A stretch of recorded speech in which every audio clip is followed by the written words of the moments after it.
Great. Maybe Alpha, before you switch off the video, maybe since we are such a small group, why don't we go around, have a bit of an introduction so that we kind of like know each other, and then later during the discussion will really help us in terms of our engagement.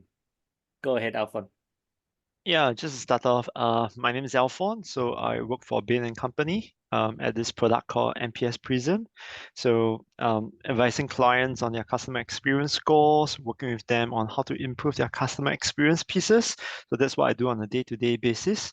So I joined Bain for like 7.5 months. Previously, I was in the insurance sector, AIA, for 6.5 years doing customer experience work. So now switching over to the vendor side, just getting a glimpse of how you can impact other brands with what I've learned throughout my professional journey so far. Oh, wonderful. So you're from the MPX Prism side of the house. Yeah. Wonderful. We have more to chat on later on about my engagement with MPX as well. Thanks, Alphon. Come. So maybe I move on to just in the same order as I see on the chat. Cindy, Cindy, would you like to introduce yourself? Hi, everybody. Good evening. Sorry, I was having dinner right now. Based in Singapore, so as you can probably see, I was surprised my title came here also, but I use Zoom for work also. So come from Zscaler, cybersecurity company, managing the Asia customer success team here. Got to know Tom when he came to Singapore last time. And I've heard of Francis a long time ago from Gaivan as well, from my previous colleague. So nice meeting you finally. Yeah, nice to meet you. Also. Yeah. Oh, thanks so much, Cindy. And let's move on to Sarah. Sarah, sorry to bother you to come back on again. Oh, you're okay. Well, good morning, everyone from the States. I am a CX consultant by trade. I started off at Press Ganey, where I did patient experience for 11 years, and then was a CXO myself at a private equity firm for a few years. And now I hung a shingle and I'm doing my own thing. So to Alphon's point, like now I'm helping other people do the work that we all are so passionate about. Thanks for having me. Wonderful. And thanks for dialing in so early, Sarah. Okay, and finally we have Tracy, right? Tracy? Hi everyone, I'm Tracy. I'm from Vietnam. I am now a CX manager for I work for Techcombank, one of the biggest bank in Vietnam. I have 10-year experience in developing financial product as a product owner. And then I 5 years ago when I jumped in with the CX, I found out it's amazing. And so I follow it. I follow the CX career, and my role in Techcombank is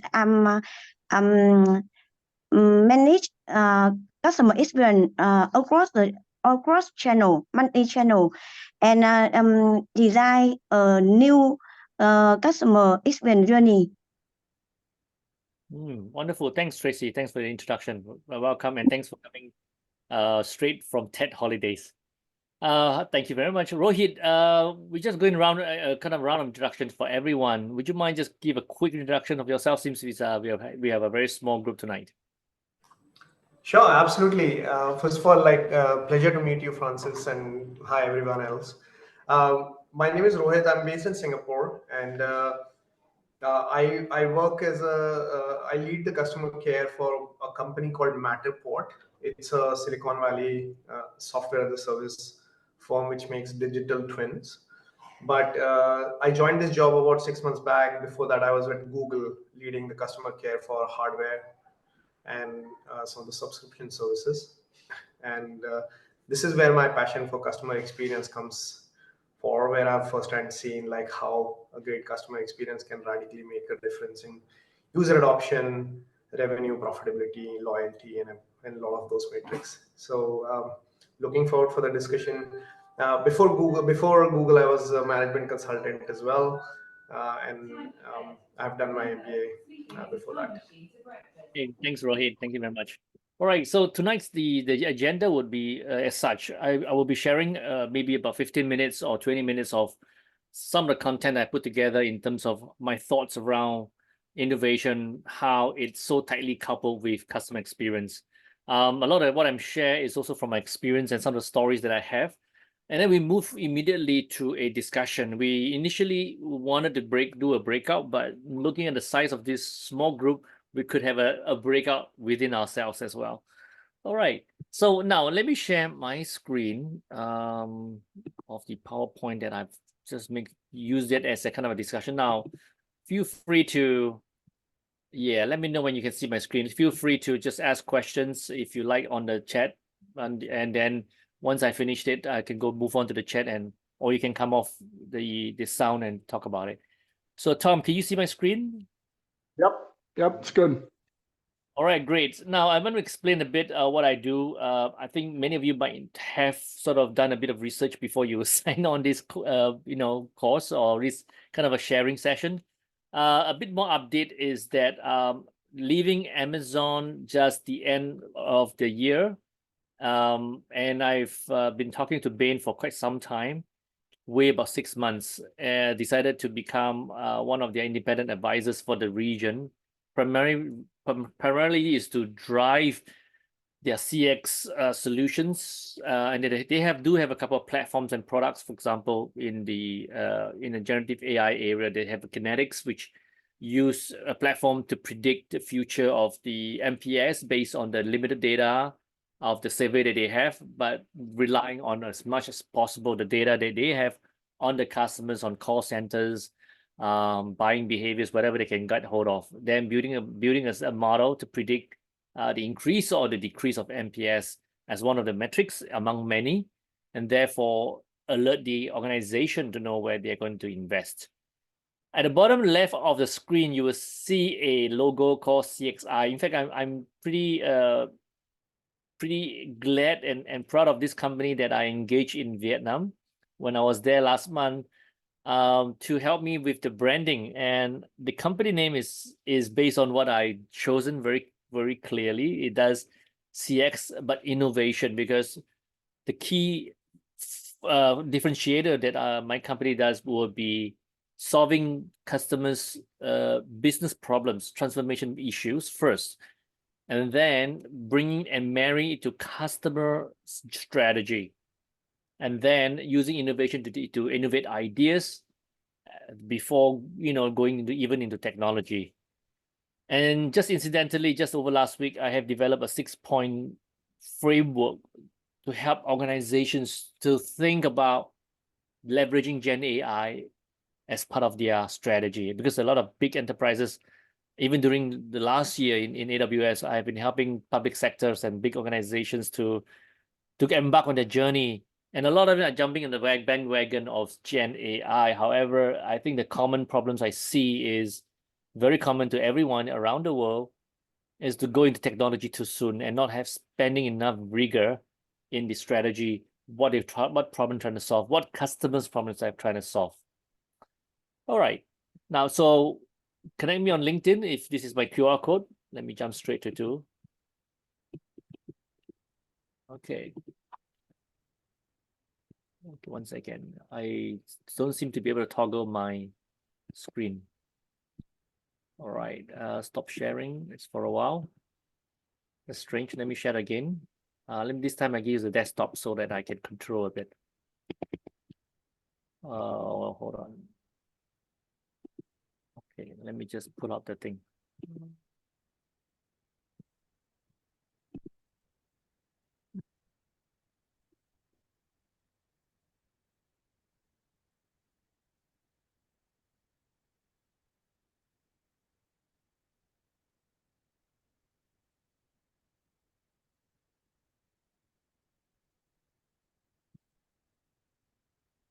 Okay, finally, something was a bit, my apologies, my PowerPoint seems to get stuck. Okay, now I'm back on, and all right, let me know if you can see my screen.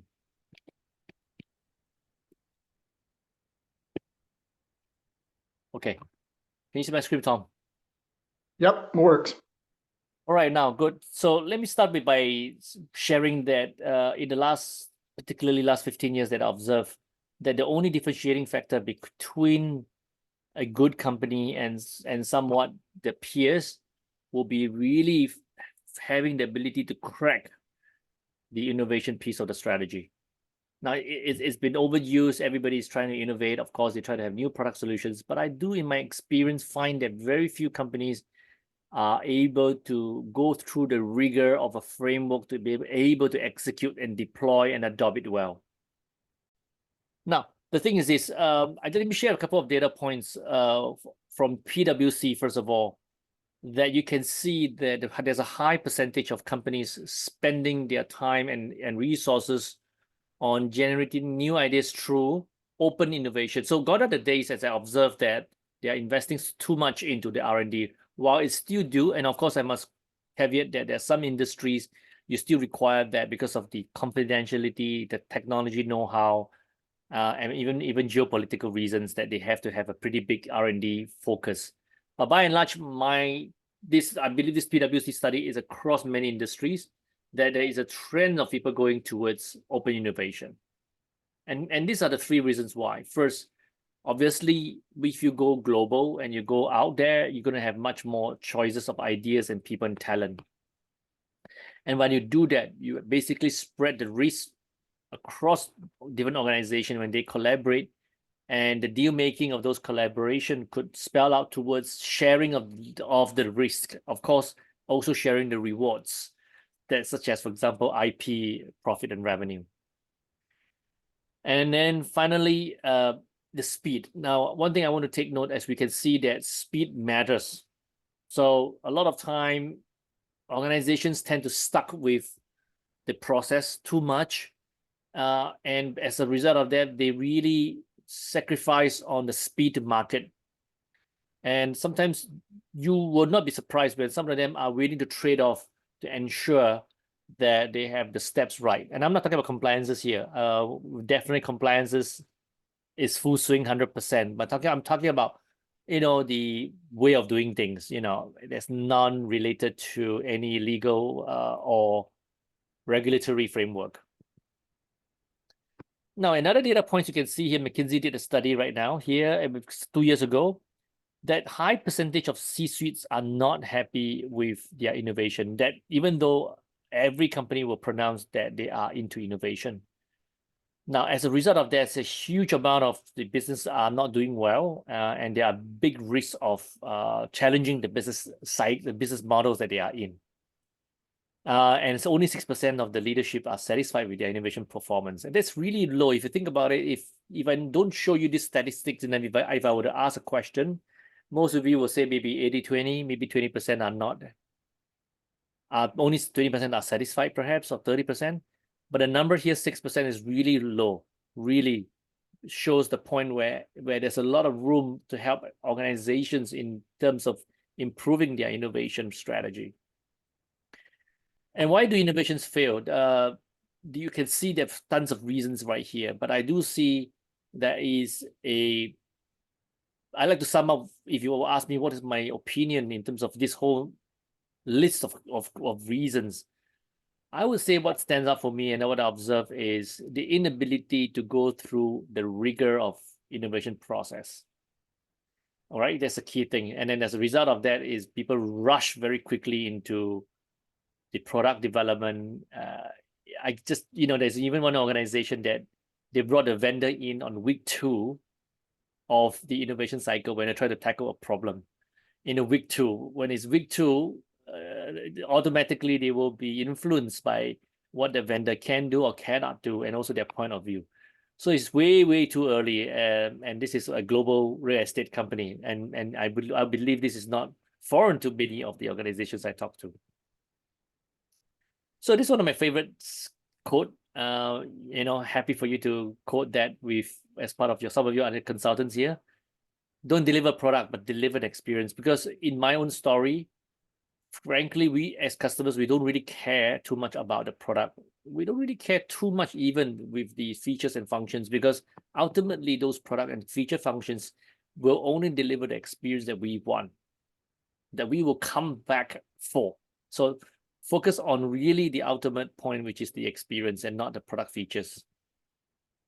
Now I'm going to quickly move on to talk about the 3 types of innovation that we are all very familiar with, which segment into business model, product, and workplace. And now I'm putting it into a bit more simplistic so that at least it's a framework where people have to look at, are we tackling these 3 sufficiently? And also later during the discussion, I have 3 questions for you would be, which of these types of innovation that you observe in your organization or the clients that you consult with struggle the most, or you see have the highest highest percentage of success, and why? I'll be keen to hear that. Now, this workplace innovation, the relevant example I would give you would be a bank that I help consult with, a global bank that spend a lot of rigor in the process to the point where they spend so much and they ensure everybody in the bank have gone through design thinking training. They practice Scrum and Agile, Lean in majority of their innovation, or those who get involved in innovation. And I think that's really good because that kind of investment has reaped results for them. Within a very short few years of their transformation journey, they were awarded the Global Best Bank, the World Best Bank in 2016. Now, this is also to talk about empowering. We all know that empowering the frontliners is important. But I do think, and in my own experience, when I visit a restaurant, a hotel, or whatever services I'm receiving, I find this a very big challenge. And of course, the problem is complex, right? You got to relate back to the ability, capability, capacity of the employees, and the whole loads of the EX that need to support this. I'm going to make a statement here to share with you that when you do your customer journey for your companies or for your clients, it's important to line up also the employee journey alongside, which in tandem, and you can see, then you can really have a clear picture of the 2 sides of a coin, why certain problem exists. And very often you get great insights by looking at the 2 journeys together. And just to sum up, the workplace innovation has a lot to do with culture and values. Now, from my own personal story with Amazon, which is a very culture-driven organization, just like many of the out there, but from the companies that I joined, Amazon stands out a bit more because they are very ingrained in driving this on a day-to-day basis, even from the hiring process all the way to day-to-day basis, and even the way we are measured among ourselves.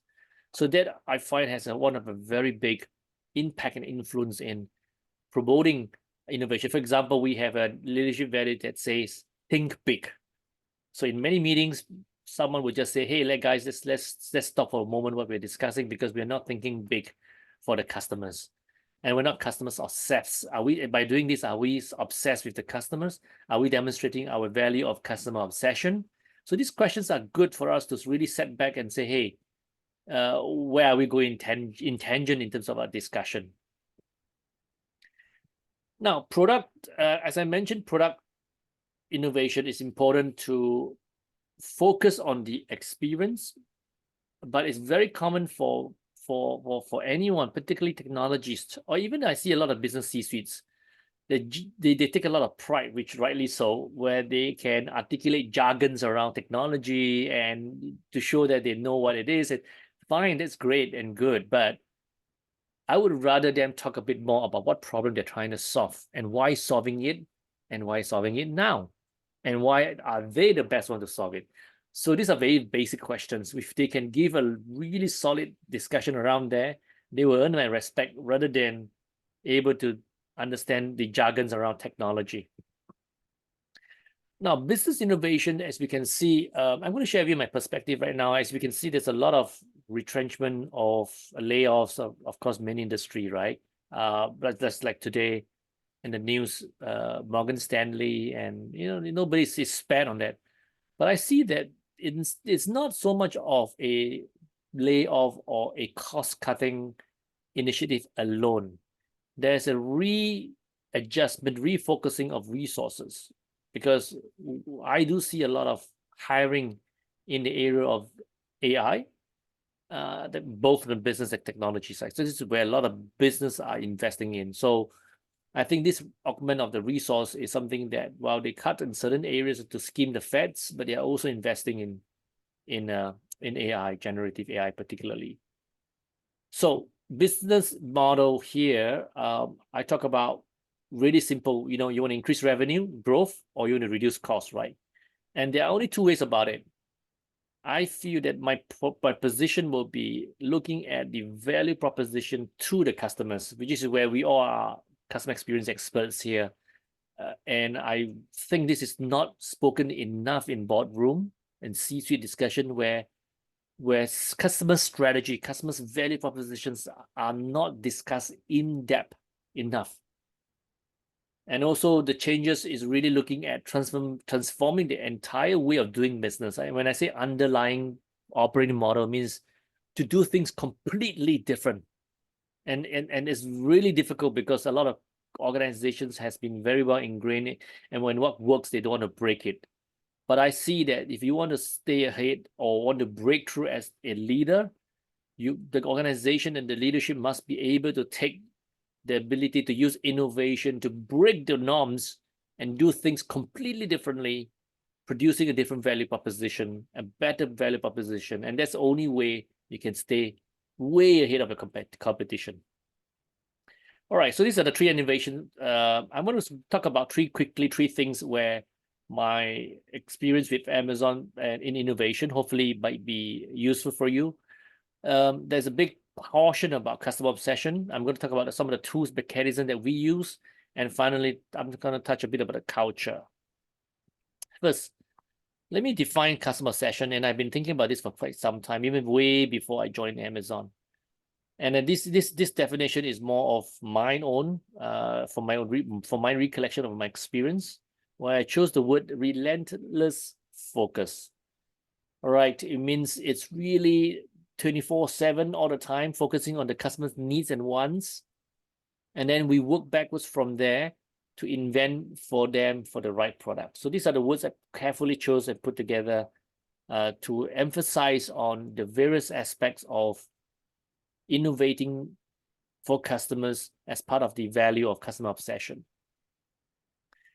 Now, this is another point of view that I have is about the paradigm shift in CX. Traditionally, a lot of organizations, even up to today, is to organize the way your resources, your product services structure, and then provide that to the customers.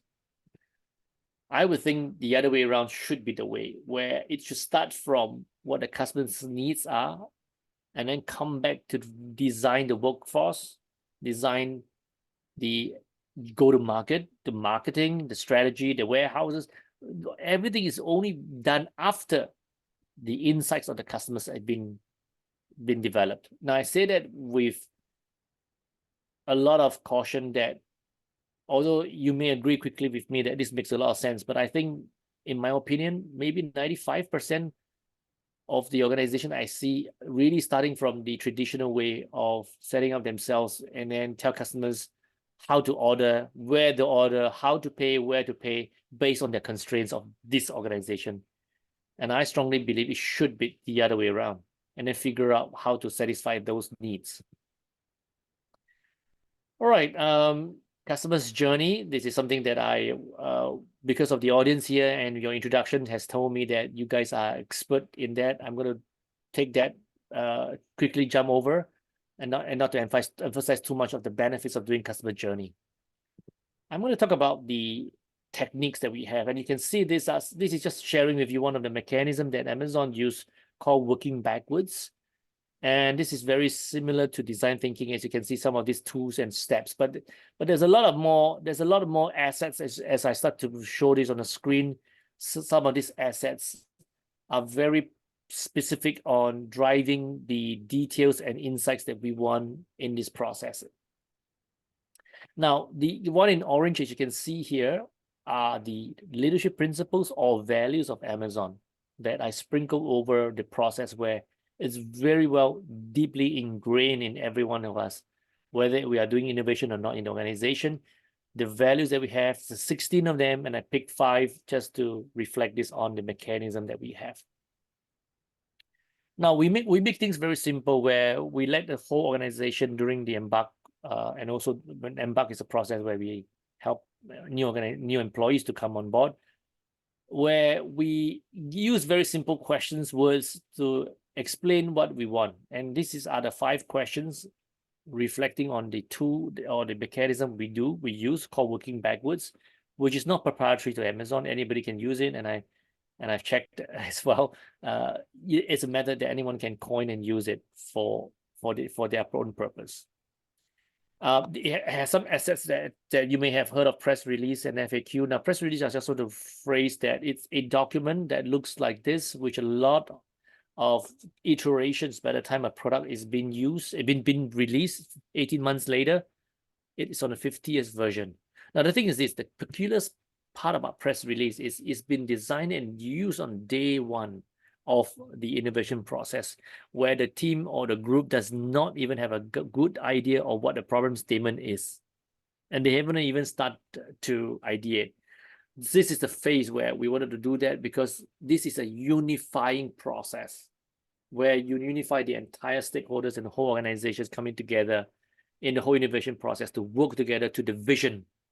The vision is stated in here, but it's also a dynamic document where it continuously adapt and fit for purpose as more data points come in. Finally, on culture, that's a very big focus on being very lean, very small, and we call 2 pizza team. And our point of, obviously, in the early days where Amazon was only in the US, right? It's not something that you see in Asia. We would have a lot better food than pizzas, I'm sure, and Tom would agree to that, I'm sure, as well. So it's basically essentially keep the team really, really lean, very, very small. And I could tell you that when I joined AWS, leading the team for setting up the innovation center for the region, we only have 3 of us. And when we talk to customers of what we do, what we can do, and what we have built, and they thought that we have a team of 20. So that gives a very big positive testament of a team of 3 can do things like a team of 20 if you have the right mechanisms, methods, and tools and processes. Now, one of the key things in Amazon that we emphasize a lot is also about experimentation. I just had a discussion today with my ex-boss from AWS, where I just had a coffee. I was telling me with some organizations are venturing into Gen AI and spending really lots of money into it, but jumping too quickly into the technology. But when you see the build of what the process takes, they kind of surprised and shocked with the build. And I made a comment, this build that they see is not even for a mature product in motion. It is fair amount of experimentation still. So I really doubt that how organizations are willing to pay for those Gen AI initiatives if they do not know if it's going to be working for sure. It's still at the experimental stage. So in conclusion, I do see that, and I agree that we're going to see a lot of drop-offs. We're going to see a lot of, in 12 months, 18 months time, we're going to see a lot of disappointment in a lot of organizations. 80 to 90% of those initiatives are not going to deliver the promises that the Gen AI would deliver. And there will be go through a phase of disappointment, a kind of a phase of awakening. And before they start to recalibrate again, there's something to watch in that space. So this is the 3 points, and I finish my sharing. I like to share with you the 3 questions that I have. Maybe Tom, I could sort of like put back everybody. It would be appreciated if you guys can come back on video as well. This is the moment where we're gonna share first of all your feedback on what you have just heard, and share with us what you've seen in terms of whether you agree, you also see this as well, and whether you have different perspective, even questions that you can drop by the chat if you do not want to come off mute. Tom? All right, Tom, I don't hear you. Are you on mute or something? Nope. Can you hear me? Yes, I can. Okay. So everybody should be able to join. Yeah, let me take that. Let me start by sharing why I came up with these three questions for discussion. It's really falling on the back of what you have, what I've shared earlier. But I'm curious to find out also. The first one will be, as I mentioned earlier, what kind of innovation process that you find it most difficult to you or to your own organization or the clients that you consult. The second one, I'm curious also to have people to share, how do you sustain a culture? Developing a culture is hard enough, but how do you sustain a culture, particularly a CX culture? Okay, and I may even want to complex it by saying, how do you develop an innovative CX culture, even a culture that continuously innovate? That's something that I really want to hear from some of these experts here in this call. Finally, it's about adoption. And how do you really marry the culture that you have developed and those tools and framework that you have? How do you sustain them in a seamless way as you execute the CS initiatives? Folks, go ahead and jump in and respond.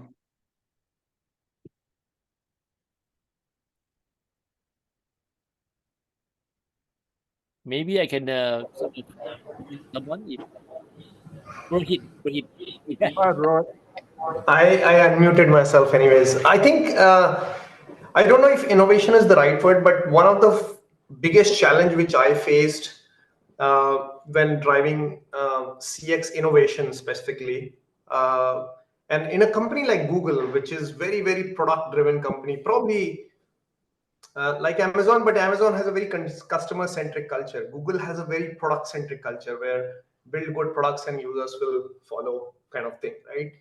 And that shift in mindset where customer experience matters beyond just a great product design, and changing that culture, and with that change of culture everything comes together, right? So how do you measure your outputs, or how do you set your priorities, how do you for your investments, what type of incentives you put in place for your employees and stuff like that.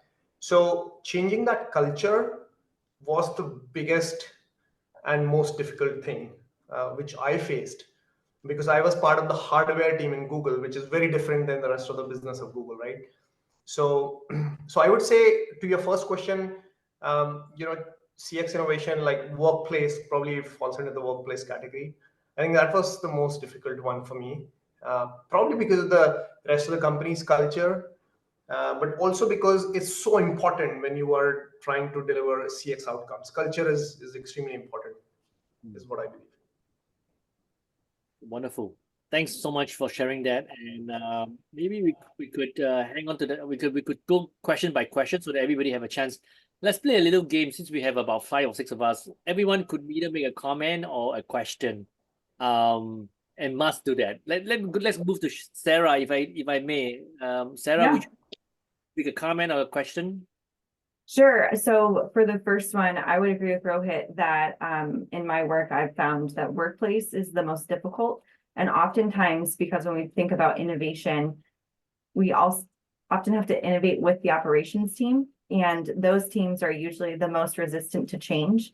And so you have this natural conflict between customer experience, innovation, and old school operations team who wants to keep doing the way they've always done it. And so that has been a struggle. We're starting to build those partnerships between CX and ops and help them co-create the things that we're trying to change, is how I found the most success, but it's a long slog to get there.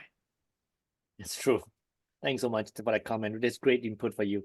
Hey, Amelia, welcome, and thanks for dialing in. Amelia is a familiar face for some of us who are in Vietnam, and she was one of the attendees that in December, during the December presentation where Tom and I were there. So maybe, Amelia, perhaps you could make a comment or a question. Hi, Francis. Nice to see you, and nice to see everybody. Yes, Tom, and everybody again. Nice to see you again. And normally we only chat, so it's nice to see people face by face. Sorry, I dialed in a little late, so I lost the first part. I'm a little sorry for that.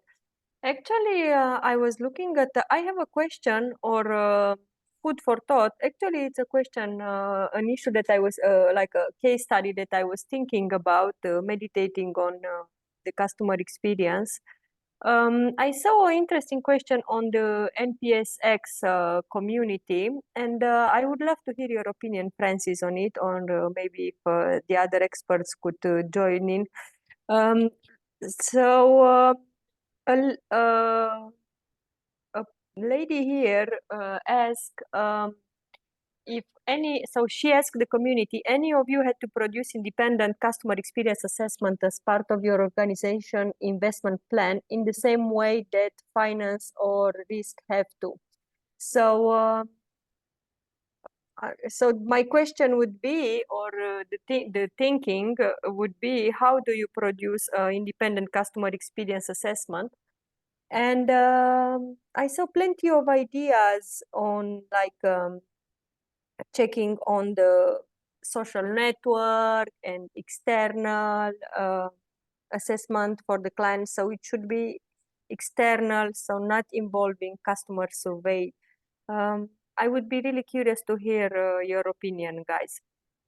Thank you, Amelia. So maybe before I jump on it, maybe perhaps we can have Alphonse, would you try to give a stab at it?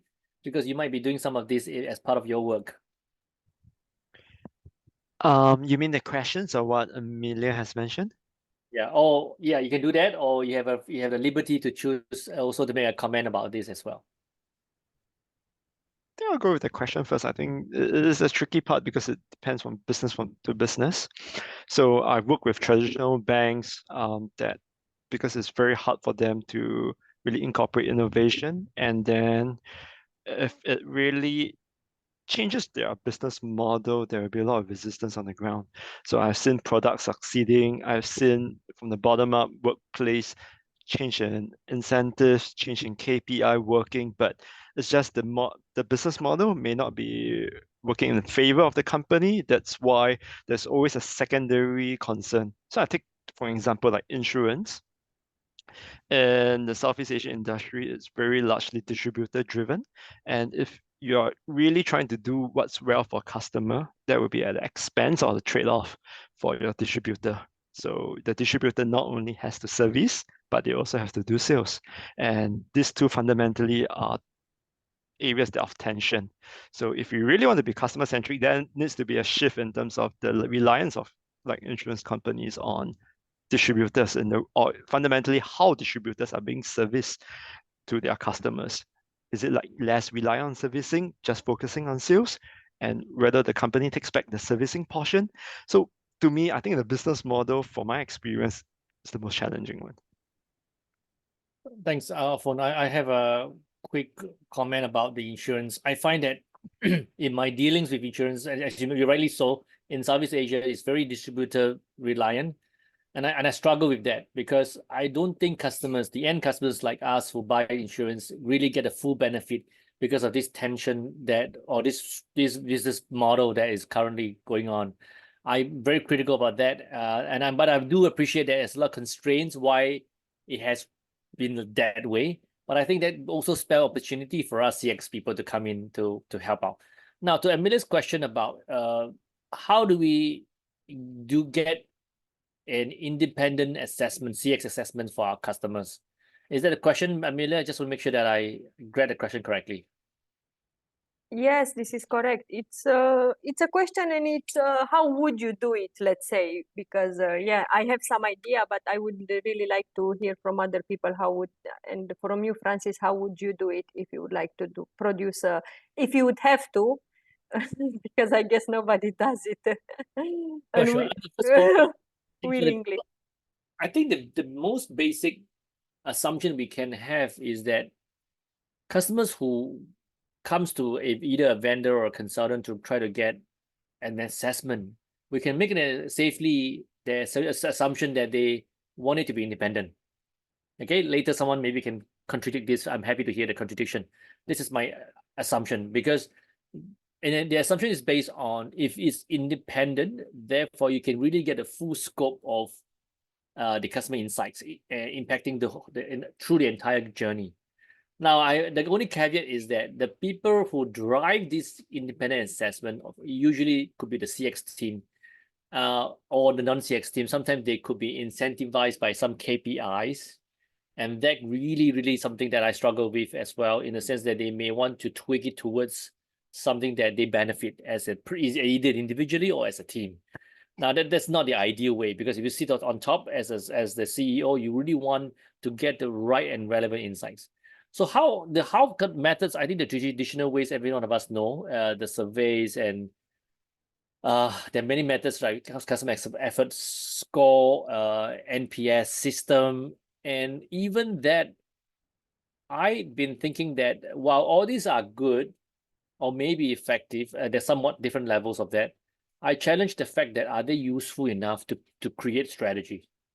Why I say that is because unless the insights are to be able to be processed almost real time and not backward looking, and using backward data to predict future and then plan for future, it has to be even more effective that the data points are real time, so that, and even futuristic in the sense that we could predict what can happen and will happen if we implement a certain CX initiatives. So there are a lot of tools in development right now, maybe not so mature, or some are a bit more, using AI and Gen AI to be able to predict that sentiments or the metrics that whatever you measure based on the investment that you have. Now, if that is going to be, if that prediction is good, it's going to be very impactful, in my opinion, in helping organizations to invest where they want to invest. I'm going to stop here for not to take too much time to share. I wanted to hear from the others as well. Anybody have an opinion on this? If not, then let's go around the room back to the questions, and maybe Tracy or Cindy, either one, on the 3 questions that's listed right here on screen. I believe you can see it. Who would you like to, Tracy or Cindy? Cindy, why don't Cindy go for it?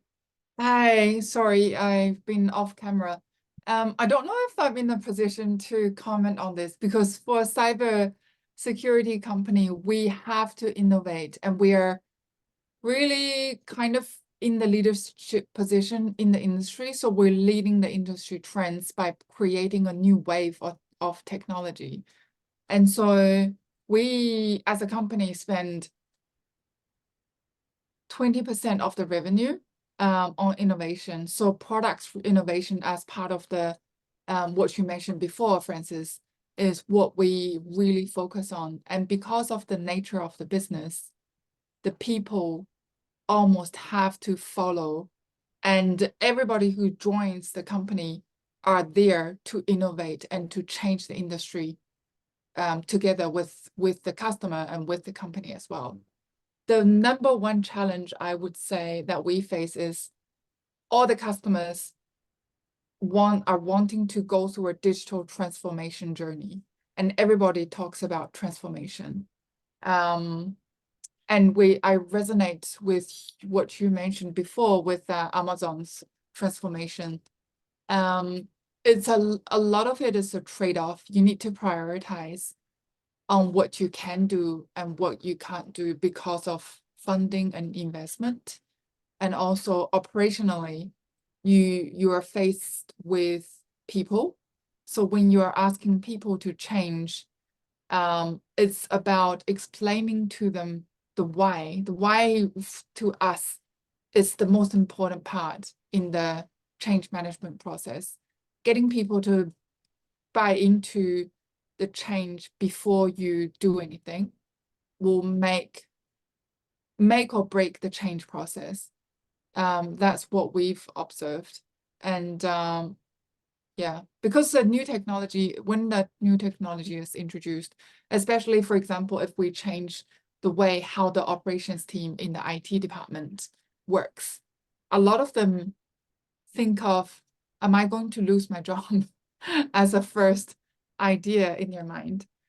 So explaining to them, we're introducing better security and making your job to be more productive so that you can focus on the work that you're more interested in, instead of depleting your work as your role completely. So the why is what I would focus on 50% of the time. Yeah. And thanks, Cindy. And your why relates very, very well to the culture as well. If an organization exists and know that why are we here, why are we working, what are we working for, and the why. Unless they are very clear about that, otherwise they're not moving in the same direction. That's where the tension comes in, where individual teams and members are having their own agenda. And then as a result of that, things are not moving as quickly or even in the same direction as where the organization wants to go. Thanks, Cindy, for your input. Thank you. Right, Tracy, would you like to have a comment or question? Yes. So for my company, one of our challenges is the workplace innovation and technologies. In Vietnam, CX is quite new.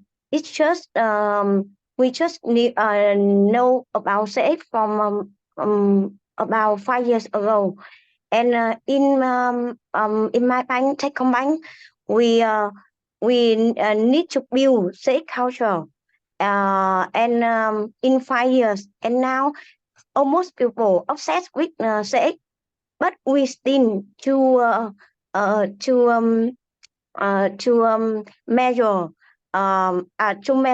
customer CX impact to prove our business that if we invest in CX, we can get return in business, high revenue, or reduce the customer churn. We still we need still doing that because people still not just in CX that they in my bank. Well, we still spend a little money for CX because they still doubt of the impact of CX. Even that people say that now we are CX customer-centric organization, but we still don't just in CX at all. And another thing challenge for my company is technology, because as you said that if we want to measure impact of CX, we need to measure at the right time, capture customer feedback at the right time, and if you want to do it, you need to automate survey. We have tools to collect in right time, but in Vietnam, in Techcombank, we still limit with technology because security of bank, we don't want to connect with other system to use our data. So we still do by people to collect feedback, collect customer feedback in periods of time. Thank you, Tracy, for your input. Appreciate that with your sharing of your Techcombank and your challenges. Now, looking at the time, we do have about 5 minutes left to the hour. Tom, would you like to do a wrap up? I really appreciate everybody joining us today, particularly on the cusp of Tet and the Lunar New Year. I wish I was there in Singapore celebrating with you. My wife and my daughter are, so I get all the photographs. I am happy to share that beginning next month, we are going to be moving. We are going to be moving to a morning time slot in Asia so we can better accommodate your schedule. And I'm really pleased to introduce my good friend Nisha, who I actually met during my MBA program in Singapore in the late 90s. She's a leader in the region in the tourist industry, and recently did some work with Singapore Airlines about embracing cultural diversity in the customer experience, which I find is really fascinating. So it's looking at the differences. So if you imagine you're on a Singapore Airlines flight it's recognizing and understanding and embracing the cultural differences of our customers, but also how we reciprocate that and how we operate and our employee base. So I look forward to a really great discussion with Nisha on that next month on the 21st.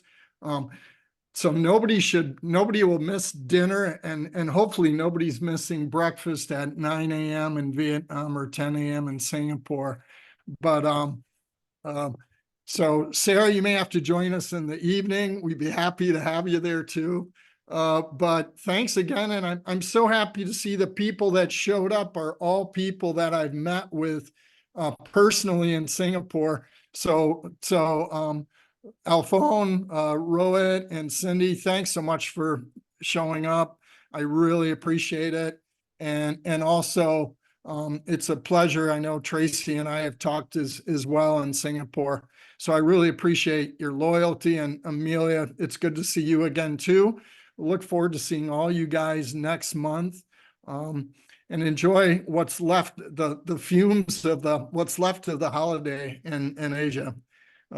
And I guarantee you this time next year, I will be in Asia to enjoy it with you personally. So that I guarantee.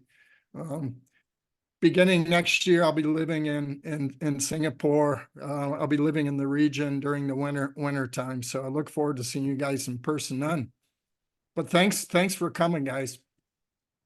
And thank you for your time, for your sharing. I'm very happy to be able to meet up with everyone. Stay in touch. You have my LinkedIn connection, and love to hear your journey from here. Take care. Thanks so much, Francis. As always, great spending time with you. Great spending time with all you guys. Have a nice evening. Go have a beer. Thank you for your time and presentation. Thank you. Have a nice evening. Thank you, Tom. Thank you, Francis. Goodbye. All. Yeah, take care, guys. Have a Thank good one. you. Goodbye. Thank you, Tom. Yeah, bye, Tracy. Have a good one.